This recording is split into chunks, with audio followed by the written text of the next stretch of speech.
சக்தியானவா ஜீவநாயகா அன்பாலே வாழும் தேவா.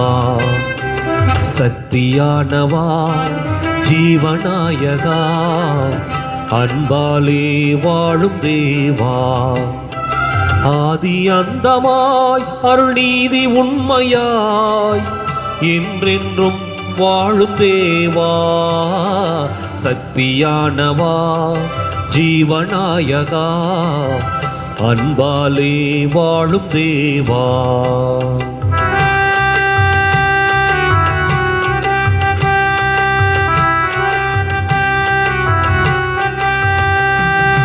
மக்கள் யாவரும் அன்பில் அக்களிக்கவா, அக்களிக்கவா, அன்பில் அக்களிக்கவா. அச்சமின்றியே வாழ்வில் ஒத்துழைக்கவா, ஒத்துழைக்கவா, வாழ்வில் ஒத்துழைக்கவா.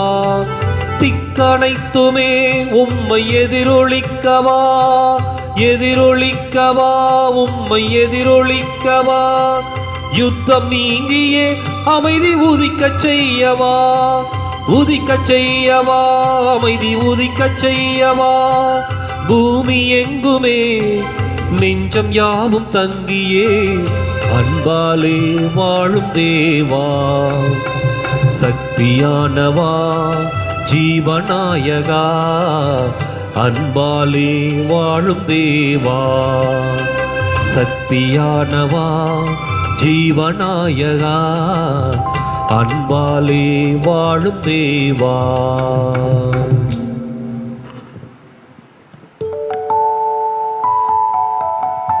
தந்தை மகன் தூய ஆவியாரின் பெயராலே ஆமென். நம் ஆண்டவராகிய இயேசு கிறிஸ்துவின் அருளும் கடவுளின் அன்பும் தூய ஆவியாரின் தோழமையும் உங்கள் அனைவரோடும் இருப்பதாக. உம் ஆன்மாவோடும் இருப்பதாக. இயேசுவில் பிரியமான அன்பு சகோதர சகோதரிகளே, இன்று பொது காலத்தின் 27ஆம் ஞாயிற்றுக்கிழமை. இன்றைய வாசகங்கள் நம் அனைவரையும்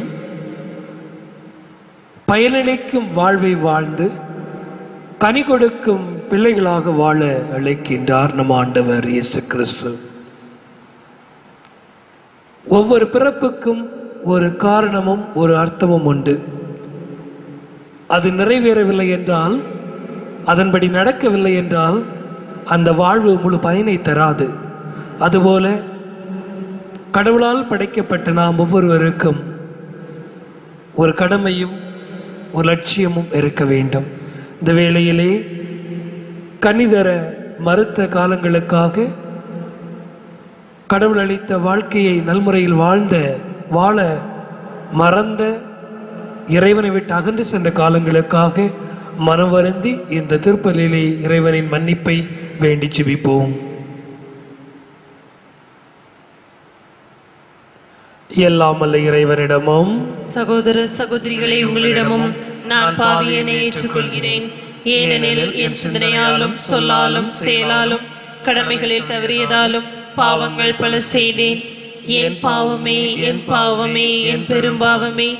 ஆகையால் எப்பொழுதும் கன்னியான புனித மரியாவையும் வானதூதர் புனிதர் அனைவரையும் சகோதர சகோதரிகளை உங்களையும் நம் இறைவனாகிய ஆண்டவரிடம் எனக்காக வேண்டிக் கொள்ள மன்றாடுகிறேன்.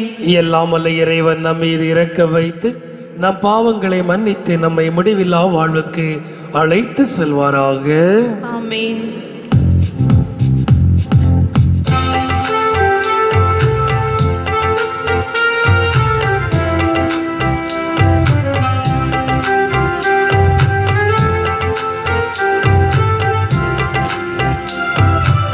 ஆண்டவரே இரக்கமாயிரும், ஆண்டவரே இரக்கமாயிரும். கிறிஸ்துவே இரக்கமாயிரும், கிறிஸ்துவே இரக்கமாயிரும். ஆண்டவரே இரக்கமாயிரும், இரக்கமாயிரும். ஆண்டவரே இரக்கமாயிரும். இரக்கமாயிரும். இரக்கமாயிரும்.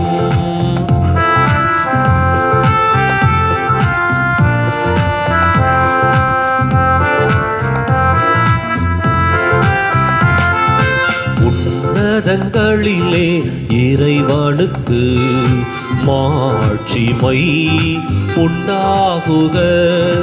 உலகினிலே நல் மனத்தவர்க்கு அமைதியும் உண்டாகுக. புகழுகின்றோம், போற்றுகின்றோம், பாடுகின்றோம் இறைவனே.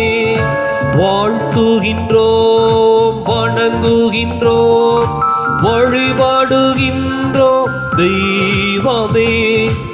ஆராதனை ஆராதனை ஆராதனை புரிந்து மகிமைப்படுத்துகின்றோம் யாம்.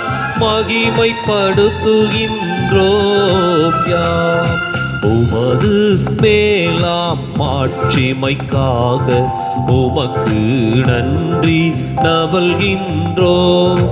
ஆண்டவராமின் இறைவனே, இணையில்லாத விண்ணரசே, ஆற்றல் மிகு வல்லவரே, தந்தையே இறைவனே, ஆண்டவரே இறைமகனே, இயேசு கிறிஸ்து தெய்வமே. செம்மறியே செம்மறியே செம்மறியே, இறை தந்தையினின்று ஜெனித்தவர் நீ. தந்தையினின்று ஜெனித்தவர் நீ. உலகின் பாவம் போக்குபவரே, நீரின் மீது இறங்குவீர். உலகின் பாவம் போக்குபவரே, எம்மன்றாட்டை ஏற்றருள்வீர். தந்தையிடம் வலப்புறத்தில் வீற்றிருக்கும் மீட்பரே, இறங்குமையா என் மீது. இயேசு கிறிஸ்து தெய்வமே, தூயவர் தூயவர் தூயவர் ஐயா நீர் ஒருவரே. ஆண்டவர் நீ ஒருவரே உன்னத. பரிசுத்த ஆவியுடன் தந்தை இறைவன் மாட்சியில் உள்ளவர் நீரே.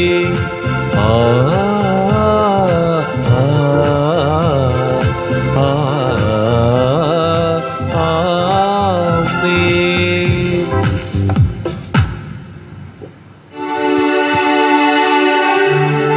மன்றாடுவோமாக. என்றும் உள்ள எல்லாம் வல்ல இறைவா, எங்கள் தகுதிக்கு நாங்கள் விரும்பி கேட்பதற்கு மேலாக உமது மிகுதியான பரிவிரக்கத்தால் எங்களுக்கு அருள்கின்றீர். அதனால் எங்கள் மீது உமது இரக்கத்தை பொழிந்து மனசார்ந்து காட்சியளிப்பவற்றை மன்னித்து நாங்கள் கேட்கத்தையும் மன்றாட்டை நிறைவேற்றுவீராக. உம்மோடு துயாவியில் இறைவனாம் என்றென்று வாழ்ந்து ஆட்சி செய்கின்ற எங்கள் ஆண்டவரும் உம் திருமகனாகிய இயேசு கிறிஸ்து வழியாக உம்மை மன்றாடுகிறோம். ஆமென். இயேசு கிறிஸ்து நம்பிக்குரிய அருமையான சகோதர சகோதரிகளே, இன்றைய திருப்பலியில் சிறப்பாக அருட்தந்தை அந்தோணிசாமி அவருடைய ஆண்மலை பாற்றிக்காக ஜெபிக்க அன்போடு அழைக்கின்றேன். கடந்த 15 மாதங்களுக்கு மேலாக மீனோன்பாறை பங்கிலே சீரும் சிறப்புமாக பங்கை வழிநடத்தியவர். கொரோனா தொற்று நோயிலே கடந்த சில நாட்களுக்கு முன்பாக நம்மை விட்டு பிரிந்து சென்று விட்டார். எனவே அவருடைய பணி, அவருடைய சிந்தனை இவை அனைத்தும் நம்முடைய சமூகத்தோடு சமுதாய பணியிலும் மிகச்சிறப்பாக இணைந்திருந்தது. மக்களை ஒருங்கிணைக்கின்ற, குறிப்பாக அனைத்து மத ஒருங்கிணைப்பை இந்த பகுதியிலே வலியுறுத்திய அருமையான தந்தை அவர்கள் நம்மை விட்டு பிரிந்து சென்றிருக்கின்றார். அவருடைய பிரிவு நிச்சயம் நமக்கு மிகப்பெரிய துன்பத்தையும் துயரத்தையும் ஏற்படுத்தி இருந்தாலும் அவருக்காக இந்த திருப்பலியில் நாம் இணைந்து ஜெபிப்போம்.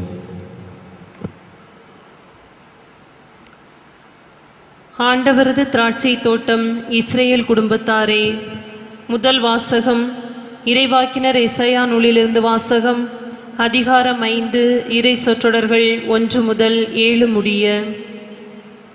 என் நண்பரை குறித்து கவி பாடுவேன், என் நண்பரின் திராட்சை தோட்டத்தை பற்றி காதல் பாட்டொன்று பாடுவேன். செழுமை மிக்கதொரு குன்றின் மேல் என் நண்பருக்கு திராட்சை தோட்டம் ஒன்றிருந்தது. அவர் அதை நன்றாக கொத்தி கிளறி கற்களை களைந்தெடுத்தார். நல்ல இன திராட்சை கொடிகளை அதில் நட்டு வைத்தார். அவற்றை காக்கும் பொருட்டு கோபுரம் ஒன்றை கட்டி வைத்தார். திராட்சை பழம் பிழிய ஆலை ஒன்றை அமைத்தார். நல்ல திராட்சை குலைகள் கிட்டும் என எதிர்பார்த்து காத்திருந்தார். மாறாக காட்டு பழங்களையே அது தந்தது. இப்பொழுது என் நண்பர் சொல்கிறார், எருசலேமில் குடியிருப்போரே, யூதாவில் வாழும் மனிதரே, எனக்கும் என் திராட்சை தோட்டத்திற்கும் இடையே நீதி வழங்குங்கள். என் திராட்சை தோட்டத்திற்கு செய்யாது நான் விட்டுவிட்டதும் இனி செய்யக்கூடியதும் ஏதும் உண்டோ? நற்கனிகளை தரும் என்று நான் காத்திருக்க காட்டு பழங்களே அது தந்ததென்ன? என் திராட்சை தோட்டத்திற்கு செய்ய போவதை உங்களுக்கு நான் அறிவிக்கிறேன், கேளுங்கள். நானே அதன் வேலியை பிடுங்கி எறிவேன், அது தீக்கிரையாகும். அதன் சுற்றுச்சுவரை தகர்த்தெறிவேன், அது மிதியுண்டு போகும். நான் அதை பாழாக்கி விடுவேன், அதன் கிளைகள் நறுக்கப்படுவதில்லை, களையை அகற்ற மண் கொத்தப்படுவதும் இல்லை. நெருஞ்சியும் முட்புதர்களுமே அதில் முளைக்கும். அதன் மீது மழை பொழியாதிருக்க மேகங்களுக்கு கட்டளையிடுவேன். படைகளின் ஆண்டவரது திராட்சை தோட்டம் இஸ்ரேல் குடும்பத்தாரே, அவர் ஆர்வத்துடன் நட்ட கன்று யூதா மக்களே. நீதி விளையும் என்று எதிர்நோக்கியிருந்தார், ஆனால் விளைந்ததோ இரத்தப்பழி. நேர்மை தலைக்கும் என்று காத்திருந்தார், ஆனால் தலைத்ததோ முறைப்பாடு. இது ஆண்டவர் வழங்கும் அருள்வாக்கு. இறைவா உமக்கு நன்றி. பதிலுரை பாடல் பல்லவி. ஆண்டவரது திராட்சை தோட்டம் இஸ்ரேல் குடும்பத்தாரே. ஆண்டவரது திராட்சை தோட்டம் இஸ்ரேல் குடும்பத்தாரே. எகிப்தினின்று திராட்சை கொடி ஒன்றை கொண்டு வந்தீர். வேற்றினத்தாரை விரட்டிவிட்டு அதனை நட்டு வைத்தீர். அதன் கொடிகள் கடல் வரையும் அதன் தளிர்கள் பேராறு வரையும் பரவின. பல்லவி. ஆண்டவரது திராட்சை தோட்டம் இஸ்ரேல் குடும்பத்தாரே. ஆண்டவரது திராட்சை தோட்டம் இஸ்ரேல் குடும்பத்தாரே. பின்னர் நீர் ஏன் அதன் மதில்களை தகர்த்து விட்டீர்? அவ்வழி செல்வோர் அனைவரும் அதன் பழத்தை பறிக்கின்றனரே. காட்டு பன்றிகள் அதனை அழிக்கின்றன, வயல்வெளி உயிரினங்கள் அதனை மேய்கின்றன. பல்லவி. ஆண்டவரது திராட்சை தோட்டம் இஸ்ரேல் குடும்பத்தாரே. ஆண்டவரது திராட்சை தோட்டம் இஸ்ரேல் குடும்பத்தாரே. படைகளின் கடவுளே, மீண்டும் வாரும். விண்ணுலகில் நின்று கண்ணோக்கி பாரும். இந்த திராட்சை கொடி மீது பரிவு காட்டும். உமது வழக்கை நட்டு வைத்த கிளையை உமக்கென நீர் வளர்ந்த மகவையை காத்தருளும். பல்லவி. ஆண்டவரது திராட்சை தோட்டம் இஸ்ரேல் குடும்பத்தாரே. ஆண்டவரது திராட்சை தோட்டம் இஸ்ரேல் குடும்பத்தாரே. இனி நாங்கள் உம்மை விட்டு அகல மாட்டோம். எமக்கு வாழ்வு அளித்தருளும். நாங்கள் உமது பெயரை தொழுவோம். படைகளின் கடவுளான ஆண்டவரே, எங்களை முன்னைய நன்னிலைக்கு கொணர்ந்தருளும். நாங்கள் விடுதலை பெறுமாறு உமது முக ஒளியை காட்டியருளும். பல்லவி. ஆண்டவரது திராட்சை தோட்டம் இஸ்ரேல் குடும்பத்தாரே. ஆண்டவரது திராட்சை தோட்டம் இஸ்ரேல் குடும்பத்தாரே. இரண்டாம் வாசகம். அமைதியை அருளும் கடவுள் உங்களோடு இருப்பார். திருத்தூதர் பவுல் பிலிப்பியருக்கு எழுதிய திருமுகத்திலிருந்து வாசகம். அதிகாரம் 4, இறை வசனங்கள் 6 முதல் 9 முடிய. சகோதர சகோதரிகளே, எதை பற்றியும் கவலைப்பட வேண்டாம். ஆனால் நன்றியோடு கூடிய இறைவேண்டல், மன்றாட்டு ஆகிய அனைத்தின் வழியாகவும் கடவுளிடம் உங்கள் விண்ணப்பங்களை தெரிவியுங்கள். அப்பொழுது அறிவெல்லாம் கடந்த இறை அமைதி கிறிஸ்து இயேசுவோடு இணைந்துள்ள உங்கள் உள்ளத்தையும் மனதையும் பாதுகாக்கும். இறுதியாக சகோதர சகோதரிகளே, உண்மையானவை எவையோ, கண்ணிமையானவை எவையோ, நேர்மையானவை எவையோ, தூய்மையானவை எவையோ, விரும்பத்தக்கவை எவையோ, பாராட்டுவதற்குரிய உரியவை எவையோ, நட்பண்புடையவை எவையோ, போற்றுதற்குரியவை எவையோ, அவற்றையே மனதில் இருத்துங்கள். நீங்கள் என்னிடம் கற்றுக்கொண்டவை, என் வழியாய் பெற்றுக்கொண்டவை, என்னிடம் கேட்டறிந்தவை, என் வாழ்வில் நீங்கள் கண்டுணர்ந்தவை யாவற்றையும் கடைப்பிடியுங்கள். அப்போது அமைதியை அருளும் கடவுள் உங்களோடு இருப்பார். ஆண்டவர் வழங்கும் அருள்வாக்கு. இறைவா உமக்கு நன்றி.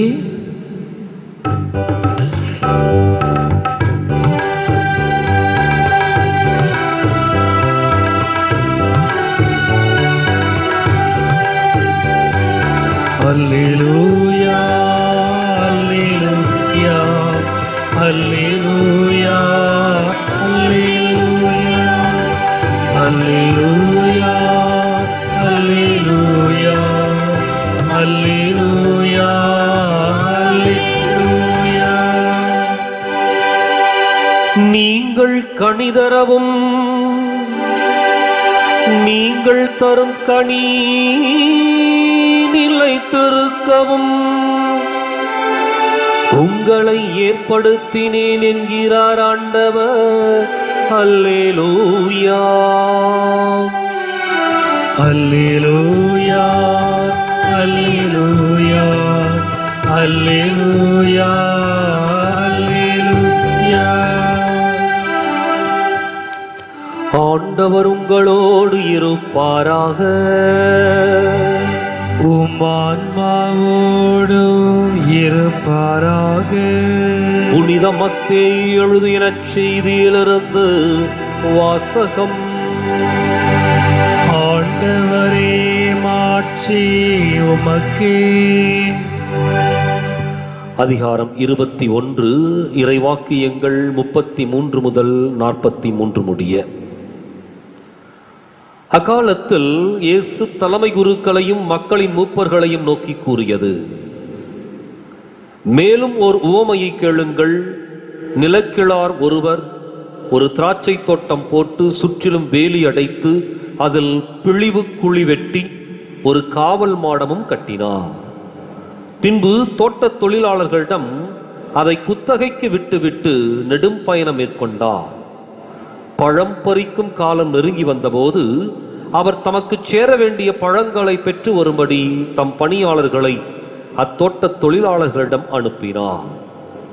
தோட்டத் தொழிலாளர்களோ அவருடைய பணியாளர்களை பிடித்து ஒருவரை நையப்புடைத்தார்கள், ஒருவரை கொலை செய்தார்கள், ஒருவரை கல்லால் எறிந்தார்கள். மீண்டும் அவர் முதலில் அனுப்பியவர்களை விட மிகுதியான வேறு சில பணியாளர்களை அனுப்பினார். அவர்களுக்கும் அப்படியே செய்தார்கள். தம் மகனை மதிப்பார்கள் என்று அவர் நினைத்து கொண்டு அவரை இறுதியாக அவர்களிடம் அனுப்பினார். அம்மகனை கண்டபோது தோட்டத் தொழிலாளர்கள், இவன்தான் சொத்துக்கு உரியவன், வாருங்கள் நாம் இவனை கொன்று போடுவோம், அப்போது இவன் சொத்து நமக்கு கிடைக்கும் என்று தங்களிடையே பேசிக் கொண்டார்கள்.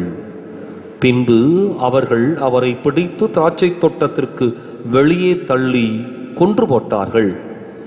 எனவே திராட்சை தோட்ட உரிமையாளர் வரும்போது அத்தொழிலாளர்களை என்ன செய்வார் என இயேசு கேட்டார். அவர்கள் அவரிடம், அத்தீயோரை ஈவிரக்கமின்றி ஒழித்து விடுவார், உரிய காலத்தில் தமக்கு சேர வேண்டிய பங்கை கொடுக்க முன்வரும் வேறு தோட்ட தொழிலாளர்களுக்கு அத்திராட்சை தோட்டத்தை குத்தகைக்கு விடுவார் என்றார்கள்.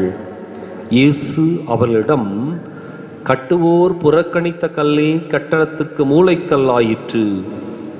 ஆண்டவரால் இது நிகழ்ந்துள்ளது, நம் கண்களுக்கு இது வியப்பாயிற்று என்று நீங்கள் மறைநூலில் ஒருபோதும் வாசித்தது இல்லையா?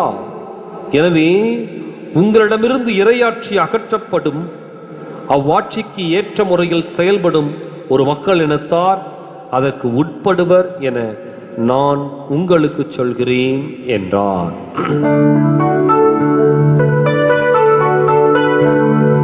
ஆண்டவரின் அருள்வாக்கு. கிறிஸ்துவே உமக்கு புகழ்.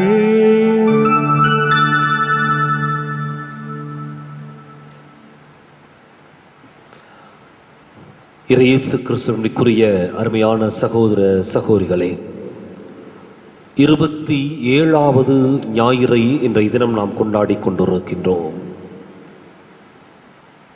வழக்கமாக இயேசு ஓமைகளை கையாளுவதிலே மிகச்சிறந்தவர். ஒரு ஓமையை சொல்லுகின்ற பொழுது அது யாருக்கு சென்று சேர வேண்டும் என்ற இலக்கு மக்களை அவர் மனதிலே வைத்திருப்பார். அந்த ஓமையின் வழியாக அந்த மக்களுக்கு அவர்கள் செய்த தவறை சுட்டி காட்டுவார் அல்லது அவர்கள் செய்த நல்லதை பாராட்டுவார். ஓமையை அதற்கு சிறப்பாய் பயன்படுத்துவார். இது அந்த மக்களை மாத்திரமல்ல, இனி வரப்போகின்ற சந்ததிக்கு, தலைமுறைக்கு எந்த செய்தியை கொண்டு போய் சேர்க்க வேண்டுமோ அதையும் உள்ளடக்கி வைத்திருப்பார். இதுதான் இயேசுவினுடைய ஓமை சிறப்பாக கையாளப்படுகின்ற ஒரு சூழல். இன்றைக்கு கொடுக்கப்பட்ட ஓமை, ஒரு நிலக்கிழார் திராட்சை தோட்டத்தை குத்தகைக்கு விட்டு செல்லுகின்றார். அந்த தோட்ட தொழிலாளர்கள் அதை பக்குவப்படுத்தி அந்த திராட்சை தோட்டத்தை பலன் கொடுக்கின்ற ஒரு நிலைக்கு கொண்டு வருகின்றார்கள். பின்னர் தன்னுடைய பலனிலே பங்கு எடுப்பதற்காக அந்த நிலக்கிழார் பல நபர்களை அனுப்புகின்றார். அவர்களுடைய பதில், அந்த தோட்ட தொழிலாளர்களுடைய பதில் அதற்கு நேர் எதிர்மறையாக இருக்கின்றது. இறுதியிலே தன்னுடைய மகனை அனுப்பினால் அவர்கள் பணிவார்கள் என்று சொல்லி அவரையும் அனுப்பி பார்க்கின்றார். அங்கதான் முடிவே வருது. அந்த மகனை கொண்டு போடுகின்றார்கள். இறுதியிலே அந்த நிலக்கிழார் வந்து அந்த திராட்சை தோட்ட தொழிலாளர்களை ஒழித்துவிட்டு வேறு குத்தகைக்காரர்களுக்கு கொடுத்து, யார் கனி தருகின்றார்களோ, யார் பலன் தருகின்றார்களோ, யார் நியாயமாக செயல்படுவார்களோ அவர்கள்கிட்ட கொடுக்கிறார். இது மேலெழுந்த வாரியா பார்த்தோம் அப்படின்னா ஒரு உவமை, ஒரு சிறிய ஒரு கதை, அவ்வளவுதான். ஆனால் இயேசு சொன்ன சூழ்நிலை, எந்த இலக்கு மக்களை அவர் குறிவைத்து அதை சொன்னாரோ அவர்களுக்கு முறையாக சரியாக சென்று சேருகின்றது. இயேசு இந்த திராட்சை தோட்ட ஓமையை எங்கிருந்து தொடங்குகிறார் அப்படின்னா, எங்கே இஸ்ராயல் குலம் உருவானதோ அந்த இடத்திலிருந்து துவங்குகின்றார். எங்கே அவர்கள் ஒரு இனமாக உருவாக்கப்பட்டார்களோ அந்த இடத்திலிருந்து துவங்குகின்றார். ஒரு நிலக்கிழாரை யாவே இறைவனாகவும், அந்த திராட்சை தோட்ட தொழிலாளர்களை இஸ்ராயல் மக்கள் இனமாகவும், இப்படி அந்த இடத்திலிருந்து அவர் தொடங்குகின்றார். அப்போ அவர் கொடுத்த அந்த நிலத்தை அவர்கள் சரியாக பண்படுத்தி பலனை எடுத்து அதனுடைய பங்கை அந்த யாவே இறைவனுக்கு கொடுத்தார்களா அப்படிங்கிறதா இன்றைய ஓமையினுடைய ஒரு கேள்வி. அப்போ ஒரு இலக்கு மக்கள் யார் அப்படின்னா இஸ்ராயல் மக்கள் ஒரு பக்கம், யாவே இறைவன் இன்னொரு பக்கம். அந்த இஸ்ராயல் மக்களுடைய மனப்போக்கு இதுல முன்வைக்கப்படுகின்றது. இந்த இஸ்ராயல் மக்களுடைய மனநிலை என்ன அப்படின்னா, கடவுளுடைய கட்டளைகளை பெற்றுக்கொண்ட அவர்கள் கடவுளுடைய கட்டளைக்கு கீழ்ப்படிய மறுத்தார்கள். கடவுளுடைய குரலுக்கு செவி கொடுக்க மறுத்தார்கள். இறைவாக்கினருடைய நற்செய்தியை அவர்கள் புறம் தள்ளினார்கள், கேட்கல. அப்ப இதைத்தான் அந்த ஓமையில் அவர் அழகாக சொல்லுகின்றார். பல பேரை அனுப்புகின்றார். நீதிபதிகள், இறைவாக்கினர்கள், அரசர்கள், இப்படி பல பேரை அந்த இஸ்ராயல் மக்களுக்கு அனுப்புகின்றார். ஒவ்வொரு சூழலிலும் அவர்கள் இந்த இறை வார்த்தைக்கு எதிராக, கட்டளைக்கு எதிராக, கடவுளுடைய வார்த்தைக்கு முரணாக செல்லுகின்றார்கள். அப்பொழுதுதான் கடைசியா காலம் நிறைவுற்ற பொழுது தன்னுடைய மகனையே அவர் அனுப்புகின்றார்.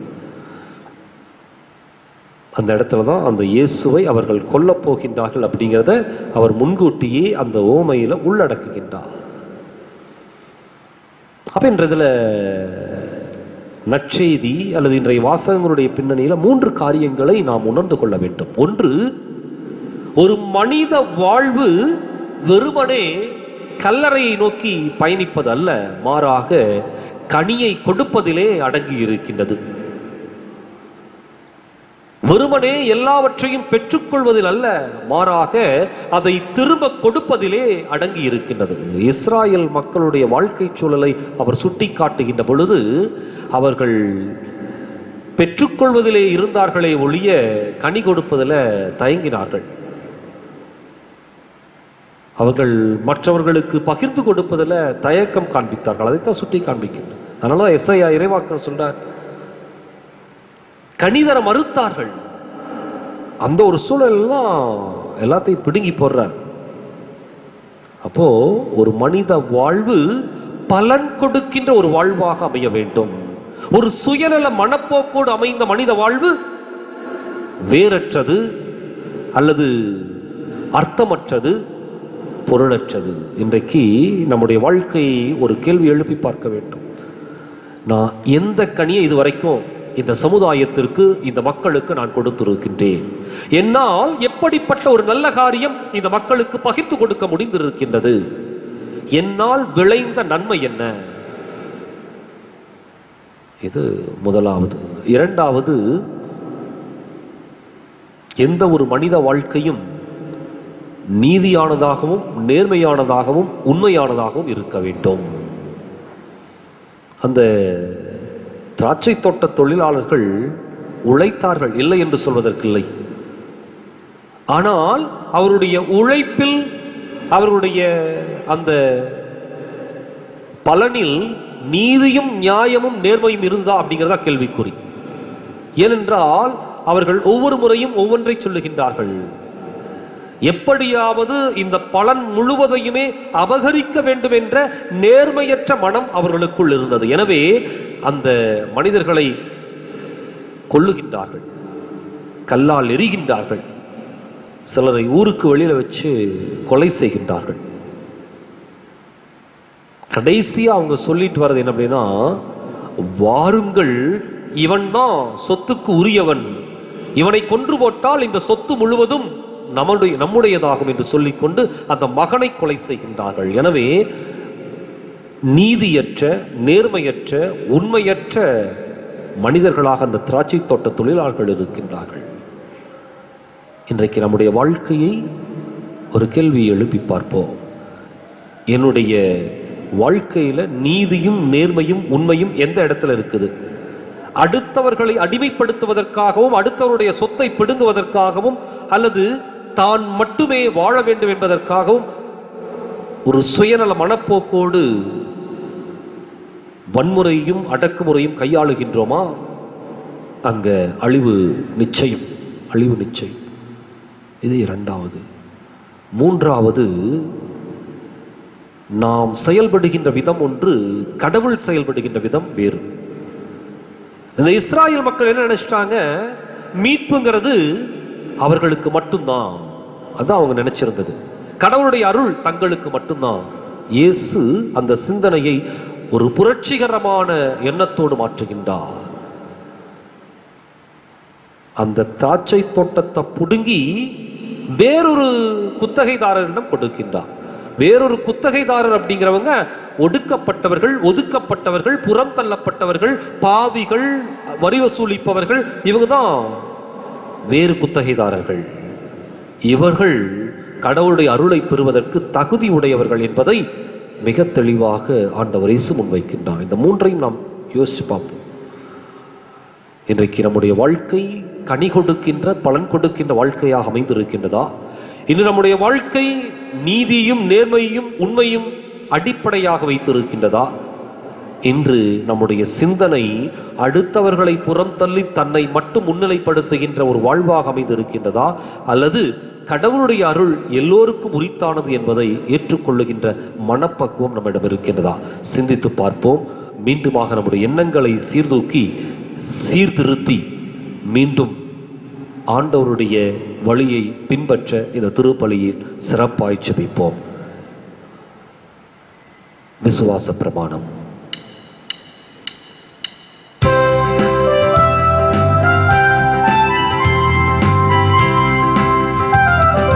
வானமும் பூமியும் படைத்தவராம் கடவுள் ஒருவர் இருக்கின்றார்.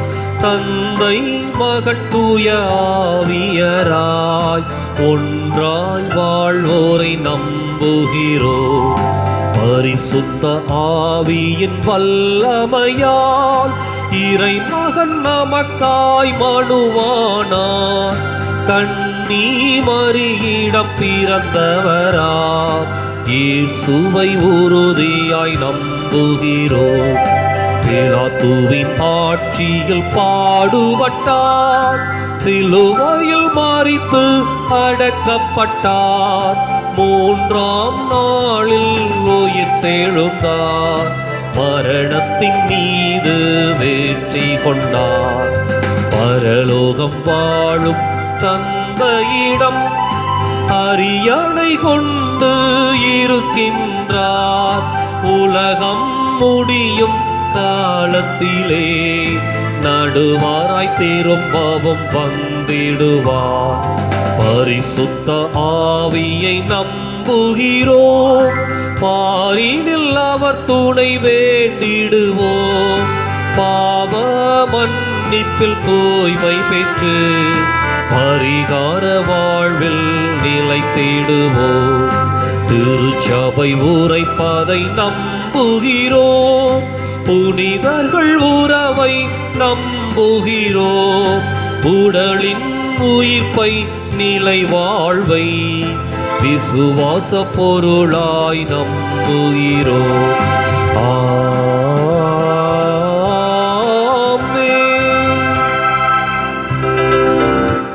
அன்பு சகோதர சகோதரிகளே, நம்மை அன்பு செய்யும் கடவுள் நமக்கு கொடுத்த அதிகாரம் இறைவேண்டல். இந்த வேளையிலே நமது மன்றாட்டுக்களையும் ஜெபங்களையும் ஆண்டவரிடம் ஒப்படைத்து ஜெபிப்போம். அன்போடு எம்மை ஆதரிக்கும் எம் இறைவா, எம் திரு அவையை இந்நாள் வரை எல்லாவித இக்கட்டுகள், இடையூறுகள், பிரச்சனைகள், கட்சி மனப்பான்மை இவற்றிலிருந்து விடுபட்டு உம் விண்ணக வாழ்வை சொந்தமாக்கி கொள்ள திரு அவையின் அனைத்து நல்ல மேய்ப்பர்களுக்கும் தூய ஆவியின் கொடைகளை பொழிந்திட வேண்டும் என்று இறைவா உம்மை மன்றாடுகிறோம். ஆண்டவரே, எங்கள் மன்றாட்டை கேட்டருளும். அன்போடு எம்மை ஆதரிக்கும் எம் இறைவா, எம் குடும்பங்களில் உள்ள அனைவரும் வார்த்தையால் மட்டுமல்ல செயலாலும் உமது திருவுள்ளத்தை நிறைவேற்றி வாழவும், சிறப்பாக ஏழைகள் மீது அக்கறை கொண்டு அவர்களது நல்வாழ்வுக்காக உழைக்கவும், இவ்வாறு எங்கள் வாழ்வு பிறருக்கு எடுத்துக்காட்டாக அமையவும் உமதருள் வேண்டுமென்று இறைவா உம்மை மன்றாடுகிறோம். ஆண்டவரே, எங்கள் மன்றாட்டை கேட்டருளும். அன்பின் ஊற்றாகிய எம் இறைவா, கிறிஸ்துவின் வார்த்தைகளை செவிக்கு உணவாக உட்கொண்ட நாங்கள் மென்மேலும் அவராகவே மாறச் செய்தருளும்.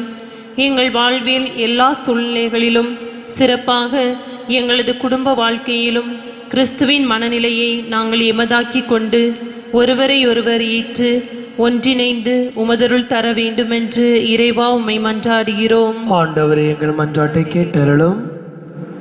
அன்பின் ஊற்றாகிய எம் இறைவா, ஏழைகளுக்கு நற்செய்தி அறிவித்த இயேசுவை போன்று எம் நாட்டு தலைவர்களும் எம் இளையோர்களும் ஏழை எளியவர்களும் நோயாளிகள் கைவிடப்பட்டோருக்கு தாராள உதவி செய்ய முன்வரவும், அவர்களின் வாழ்வாதாரங்கள் உயர்ந்திடவும், நிம்மதியான வாழ்க்கை வாழ வேண்டிய வரங்களை தர வேண்டும் என்று இறைவா உம்மை மன்றாடுகிறோம். ஆண்டவரே, எங்கள் மன்றாட்டை கேட்டருளும். இரக்கத்தின் பேரன்பே எம் இறைவா, இந்த தொற்று நோய் காலத்தில் உமது மக்களாகிய நாங்கள் படும் துன்பங்களை நீர் அறிவீர். விரைவில் நாங்கள் இதிலிருந்து விடுபடவும் அனைவரும் மீண்டும் வளமான வாழ்விற்கு திரும்ப தேவையான சூழ்நிலையை தர வேண்டும் என்று இறைவா உம்மை மன்றாடுகிறோம். ஆண்டவரே எங்கள் மன்றாட்டை கேட்டருளும்.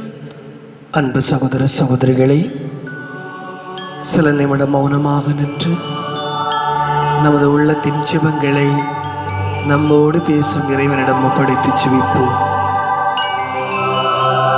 கனிதரும் பிள்ளைகளாக வாழ இறைவனை உறுதியாக பற்றி கொண்டு குடும்பத்தில் கடவுளின் அன்பும் அமைதியும் நிறைத்திருக்க ஜெபிப்போம்.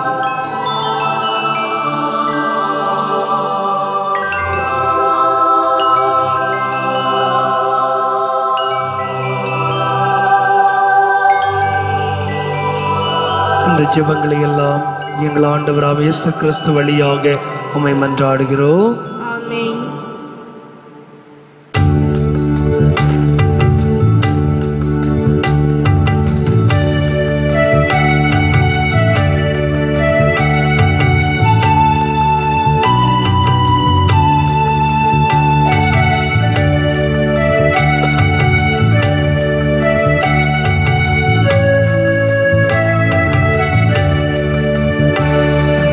என்னையே முழுவதும் உன்னிடம் தருகின்றே, என் மனம் அறிந்து நீ உன் கையில் ஏற்றிடுவாய்.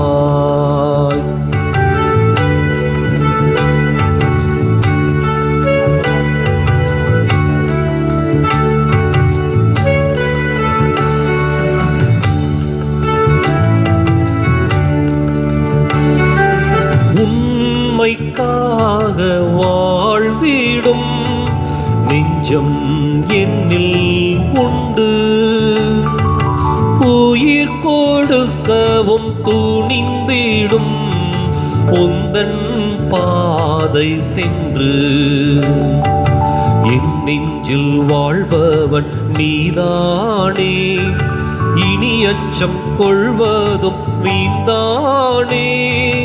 எந்தன் பணியில் 1000 தடைகள் வந்திடும் ஆயினும் இயேசுவே, உனது வழியில் பயணம் தொடரும் என்னையே முழுவதும் உன்னிடம் தருகின்றே, என் மனம் அறிந்து நீ உன் கையில் ஏற்றிடுவாய். சகோதர சகோதரிகளை நாம் ஒப்புக் கொடுக்கும் திருப்பலியானது எல்லாம் அன்பு கடவுளுக்கு ஏற்றதாகும்படி ஜெபியுங்கள். ஆண்டவர் தமது பேரின் புகழ்ச்சிக்காகவும் மாட்சிக்காகவும் நமது நன்மைக்காகவும் புனித திரு அவை அனைத்தின் நலனுக்காகவும் உமது கையிலிருந்து இப்பலியை ஏற்றுக்கொள்வாராக. ஆண்டவரே, உம் கட்டளைகளாலும் தூய மறை நிகழ்வுகளாலும் நிறுவப்பட்ட பலிகளை நீர் ஏற்றுக்கொள்ள உம்மை வேண்டுகின்றோம். உமக்கு ஏற்ற ஊழியம் புரிந்து நாங்கள் கொண்டாடும் இப்பணியால் தூய்மையாக்கப்பட்டு உமது மீட்பின் நிறைவை பெற தகுதி பெறுவோமாக. எங்கள் ஆண்டவராம் கிறிஸ்து வழியாக உம்மை மன்றாடுகிறோம். ஆமென். ஆண்டவர் உங்களோடு இருப்பாராக. உமான்மாவோடும் இருப்பாராக. இதயங்களை ஆண்டவரிடம் எழுப்புங்கள். ஆண்டவரிடம் எழுப்பியுள்ளோம். நம் இறைவனாகிய ஆண்டவருக்கு நன்றி கூறுவோம். அது தகுதியும் நீதியும் ஆனதே. ஆண்டவரே, தூயவரான தந்தையே, என்றும் உள்ள எல்லாமல்ல இறைவா, எந்நாளும் எவ்விடத்திலும் நாங்கள் உமக்கு நன்றி செலுத்துவது மெய்யாகவே தகுதியும் நீதியும் ஆகும். எங்கள் கடமையும் மீட்புக்குரிய செயலுமாகும்.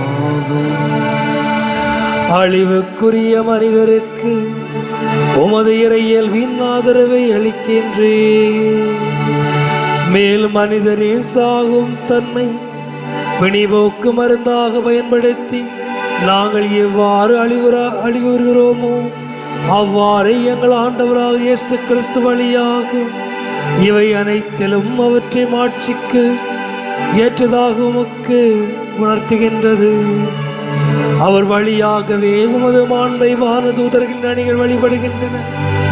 உமது திருமுன் எக்காலத்தும் மகிழ்கின்றன. அவர்களோடு எங்கள் குரலையும் சேர்த்துக் கொள்ளுமாறு நாங்கள் உம்மை தாழ்வுடன் இறஞ்சி அக்களித்து பாடுவதாவது.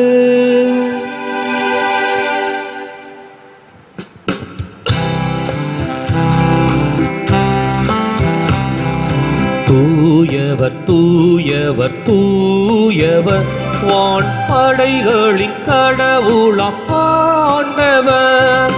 விண்ணகமும் மண்ணகமும் உமது மாட்சியால் நிறைந்துள்ளன. உன்னதங்களிலே ஓசானா, உன்னதங்களிலே ஓசானா. ஆண்டவர் பெயரால் வருகிறவர் ஆசீர் பெற்றவர். உன்னதங்களிலே ஓசானா, உன்னதங்களிலே ஓசானா. தாயும் தந்தையுமான எம் இறைவா, நீர்மையாகவே தூயவர், தூய்மை அனைத்திற்கும் ஊற்று. ஆகவே உம்முடைய தூய ஆவியை பொழிந்து இக்காணிக்கைகளை தூய்மைப்படுத்த வேண்டுகிறோம். இவ்வாறு எங்கள் ஆண்டவர் இயேசு கிறிஸ்துவின் உடலும் இரத்தமாக இவை எங்களுக்கு மாறுவனவாக. அவர் பாடுபட உளம் கனிந்து தம்மை கையளித்த போது அப்பத்தை எடுத்து நன்றி செலுத்தி அதை பிட்டு தம் சீடருக்கு அளித்து அவர் கோரியதாவது: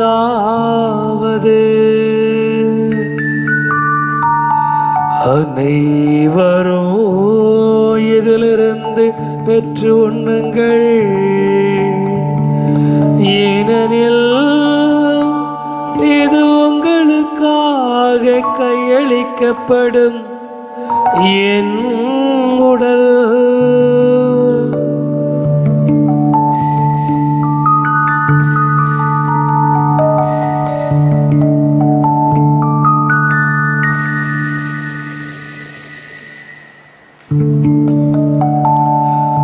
அவ்வண்ணமே இரவு விருந்து அருந்தியபின் கிண்ணத்தை எடுத்து மீண்டும் உமக்கு நன்றி கூறி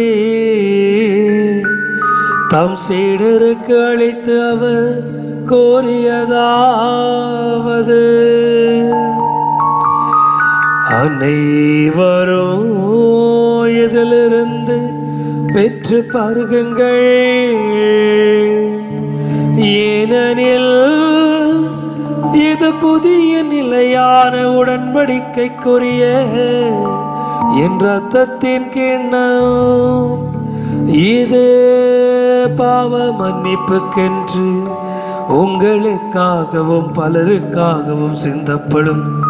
இது என் நினைவாக செய்யுங்கள்.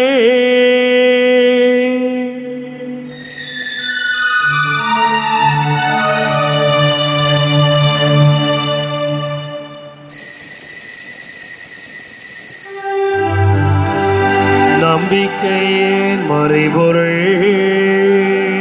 ஆண்டவரே, நீ வருமளவும் உமது இறப்பினை அறிக்கையிடுகின்றோ, உமது உயிர்ப்பினையும் எடுத்துரைக்கின்றோ. ஆகவே ஆண்டவரே, நாங்கள் கிறிஸ்துவின் இறப்பினையும் உயிர்ப்பினையும் நினைவு கூர்ந்து வாழ்வு தரும் அப்பத்தை மீட்பளிக்கும் கிண்ணத்தை உமக்கு ஒப்புக் கொடுக்கின்றோம். உம் திரும்ப நன்று ஊழியம் புரிய தகுந்தல் எங்களை ஏற்றுக்கொண்டு எனவே உமக்கு நன்றி செலுத்துகிறோம். மேலும் கிறிஸ்துவின் உடலிலும் இரத்தத்திலும் பங்கு கொள்ளும் எங்களை தூய ஆவியார் ஒன்று சேர்க்க வேண்டும் என்று உம்மை தாழ்மையுடன் மன்றாடுகிறோம்.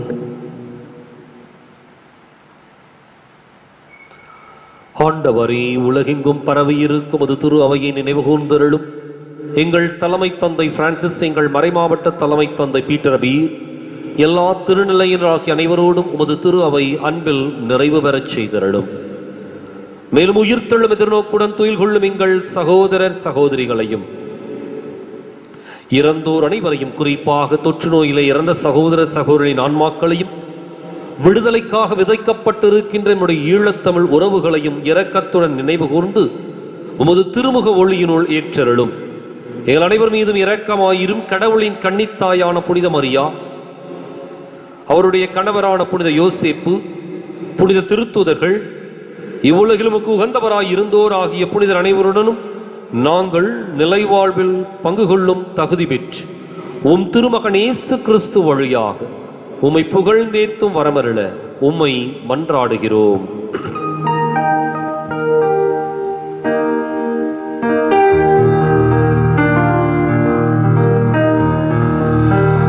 இவர் வழியாக இவரோடு இவரில் எல்லாம் வல்ல இறைவனாகிய தந்தையே,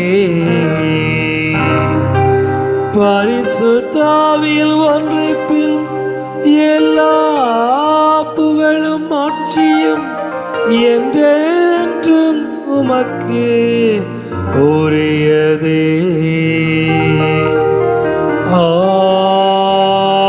ஆமென், ஆமென், ஆமென்.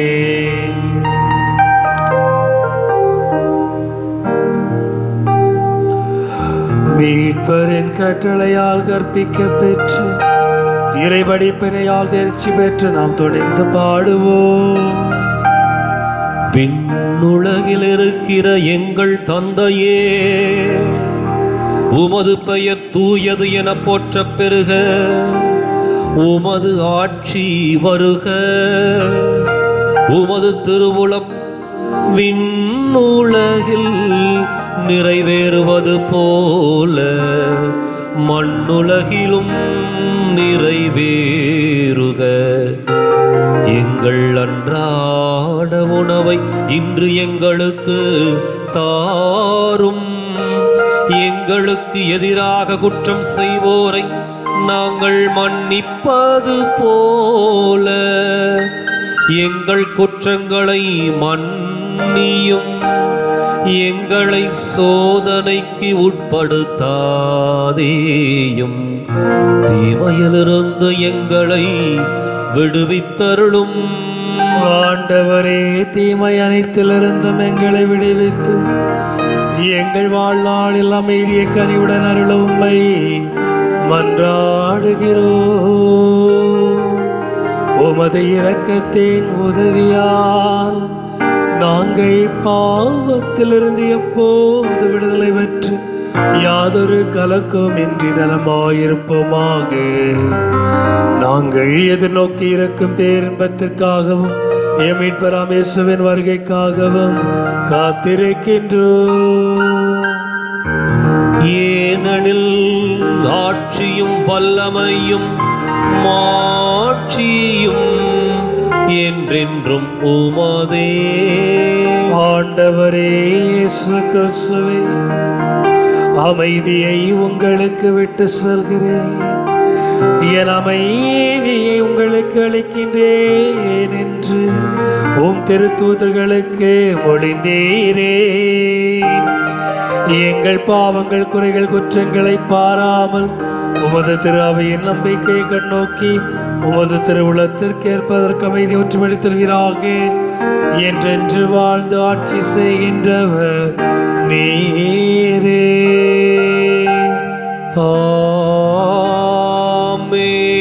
வாழ்வழிக்கும் மீட்பளிக்கு நம்மை வாழ அளிக்கும் ஆண்டவருடைய சமாதானம் உங்களோடு இன்றும் என்றும் இருப்பதாக. உமான்மாவோடும் இருப்பதாக. ஆண்டவர் இயேசு கிறிஸ்து நமக்கு அளித்த சமாதானத்தை நாம் பகிர்ந்து கொள்வோம்.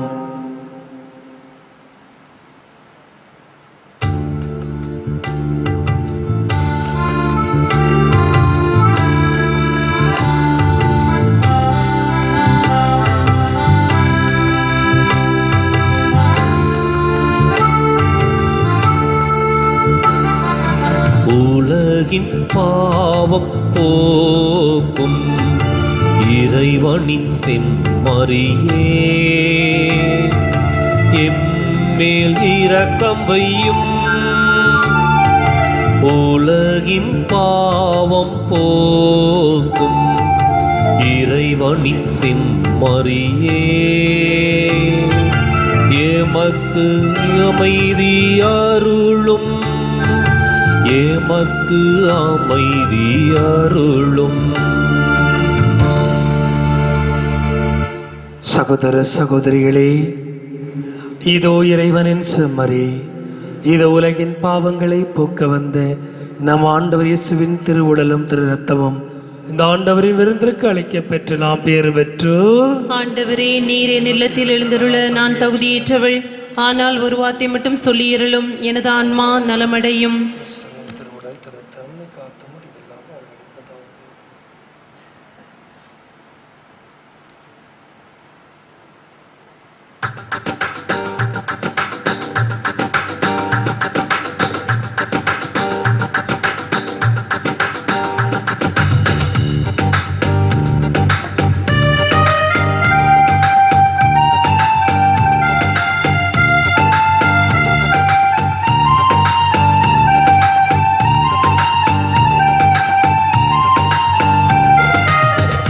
தேடல் நீ என் தெய்வமே, நீ இன்றி என் வாழ்வு நிறம் மாறுதே.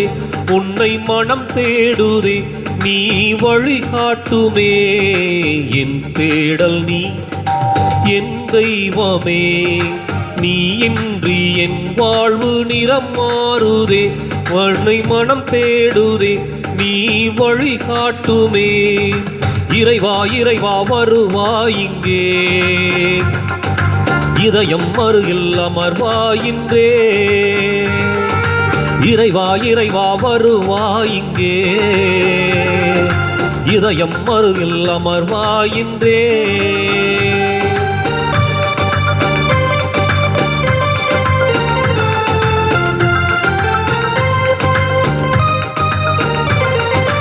ஒரு கோடி விண்மீன்கள் தினம் தோன்றினும், நீ இன்றி என் வாழ்வு இருள் சூழ்ந்திடும்.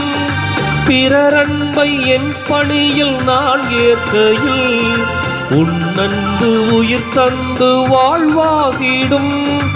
இறைவார்த்தையில் நிறைவாகுவே, மறைவாழ்விலே நிலையாகுவே. வழி தேடும் என்னை காக்க நீ வேண்டுமே. இறைவா இறைவா வருவாய் இங்கே, இதயம் அருகில் அமர்வாயின்றே. இறைவா இறைவா வருவாய் இங்கே, இதயம் அருகில் அமர்வாயின்றே. என் தேடல் நீ என் தெய்வமே, நீ இன்றி என் வாழ்வு நிறம் மாறுதே. உன்னை மனம் தேடுதே, நீ வழிகாட்டுமே.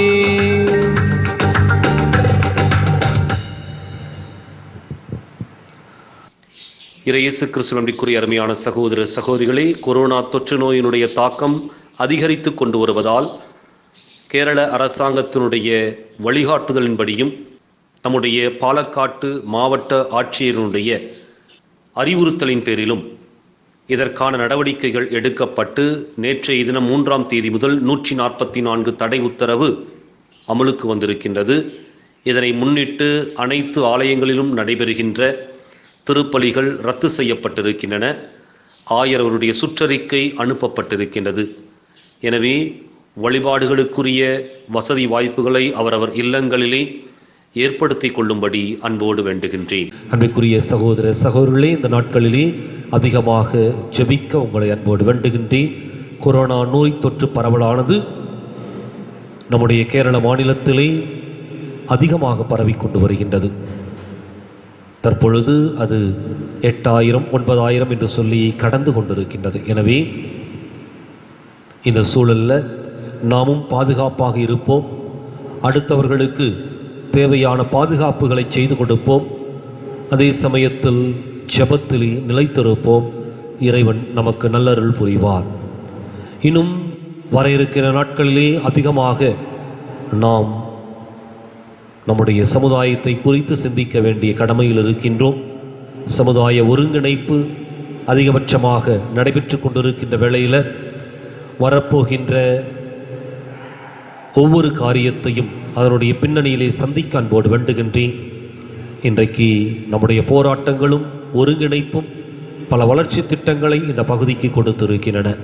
அது குடிதண்ணீரில் தொடங்கி வலது வாய்க்கால் திட்டம் வரை இன்னும் பல்வேறு காரியங்கள் இந்த பகுதிகளிலே செயல்படுத்தப்பட்டிருக்கின்றன.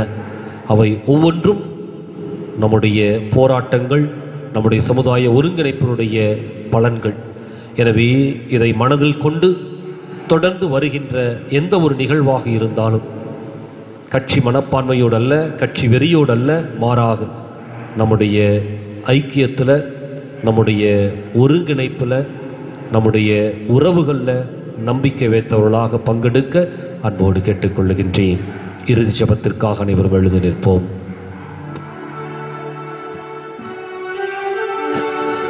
நன்றியோடு மன்றாடுவோமாக. எல்லாம் வல்ல இறைவா, நாங்கள் பெற்றுக்கொண்ட கிறிஸ்துவின் அருள் அடையாளத்தால் புத்துணர்வும் ஊட்டமும் பெறுகின்றோம். இவ்வாறு நாங்கள் அவராகவே மாறிட எங்களுக்கு அருள்வீராக. எங்கள் ஆண்டவராம் கிறிஸ்து வழியாக உம்மை மன்றாடுகிறோம். ஆமென். ஆண்டவர் உங்களோடு இருப்பாராக. உமான்மாவோடும் இருப்பாராக. எல்லாம் வல்ல இறைவன் தந்தை, மகன், தூயாவியாரின் வழியாக நம் அனைவரையும் ஆசீர்வதிப்பாராக. ஆமென். கிறிஸ்துவின் அன்பிலும் அருளிலும் சென்று வாழ்வோம். வாழ்வின் பலி தொடரட்டும். இறைவானுக்கு நன்றி. வலது வாய்க்காலுக்காக ஜெபம். அன்பு தந்தையே இறைவா, அன்பு தந்தையே இறைவா, கேளுங்கள் கொடுக்கப்படும், கேளுங்கள் கொடுக்கப்படும், தட்டுங்கள் திறக்கப்படும், தட்டுங்கள் திறக்கப்படும், தேடுங்கள் கண்டடைவீர் தேடுங்கள் கண்டடைவீர் என்ற இறை வார்த்தையில் என்ற இறைவார்த்தையில் நம்பிக்கை வைத்து ஜெபித்தோம். நம்பிக்கை வைத்து ஜெபித்தோம். அதன் பலனாக எங்களுடைய பகுதிக்கு தேவையான எங்களுடைய பகுதிக்கு தேவையான குடிநீர் திட்டங்களை நிறைவேற்றி குடிநீர் திட்டங்களை நிறைவேற்றி எம்முடைய இல்லங்களுக்கு நல்ல குடிதண்ணீரை பெற்றுக் கொடுத்ததற்காக நல்ல குடிதண்ணீரை பெற்றுக் கொடுத்ததற்காக உமக்கு நன்றி கூறுகின்றோம். உமக்கு நன்றி கூறுகின்றோம். எங்களுடைய நீண்டகால போராட்டமான வலது வாய்க்கால் திட்டத்திற்கு போதுமான நிதியை ஒதுக்கீடு செய்து எங்களுக்கான நீர் அவகாசத்தை பெற்றுக் கொடுத்ததற்காக உமக்கு நன்றி கூறுகின்றோம். தொடர்ந்து இத்திட்டம் சிறப்பாக செயல்படுத்தப்பட்டு எம்முடைய பகுதி மக்கள் அனைவரும் வளத்தையும் நலத்தையும் பெற்றுக்கொள்வார்களாக. இவற்றை எங்கள் ஆண்டவராகிய கிறிஸ்து வழியாக உம்மை மன்றாடுகிறோம். ஆமென். ஆமென்.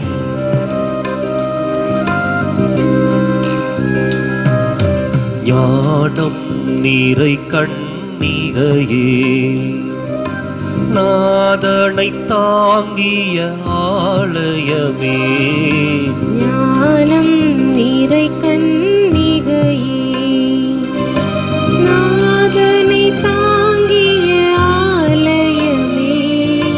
ஞானம் நீரை கண்ணிகையே, மாண்புயரேழு தூண்களுமாய் பலிபீடமுமாய் அலங்கரித்தாயே. ஞானம் நீரை கண்ணிகையே,